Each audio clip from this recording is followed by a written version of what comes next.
Today we're gonna talk about how to capture the best images in the night field, about the raw shots, about the performance you have to do, about the things you have to know. And let's begin about the raw shots.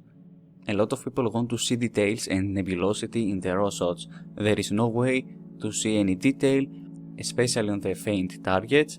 You never see any detail on the raw shot. You take the consideration about the plate solving and you know what are you shooting.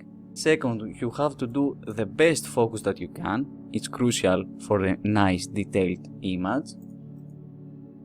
Maybe a lot of people don't agree with me, but ISO doesn't really matter. When you're capturing a really bright target, you don't need ISO. You can set your ISO at 100. Like this one is the Comet Atlas and is 100 ISO at 7 seconds exposure, and as you can see, here is the final image with images only with 100 ISO.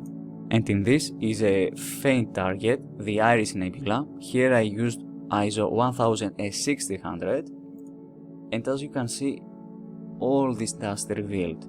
But you can see in the core it's really brighter than the other parts. Here is another shot of the Milky Way on 90 seconds at ISO only 400. And from this image we can go to this image only 400. And here we have a single frame of 3 minutes of the Elephant Trunk Nebula. I used ISO 1600, that's why it's pretty bright. My stock camera, and it's really hard to get the HA regions. And here is the final image.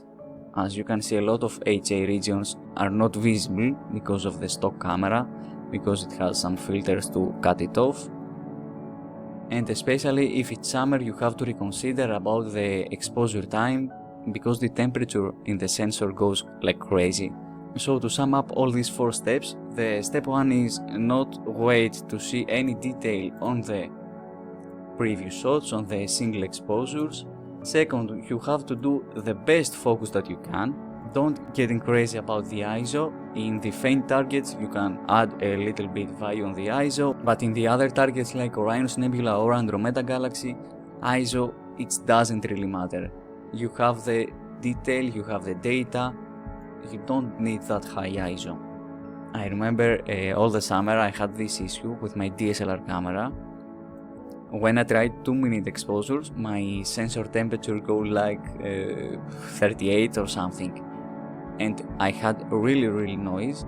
So in the summer I choose about 1 minute of exposure time. At the winter I can go even or 2 or 3.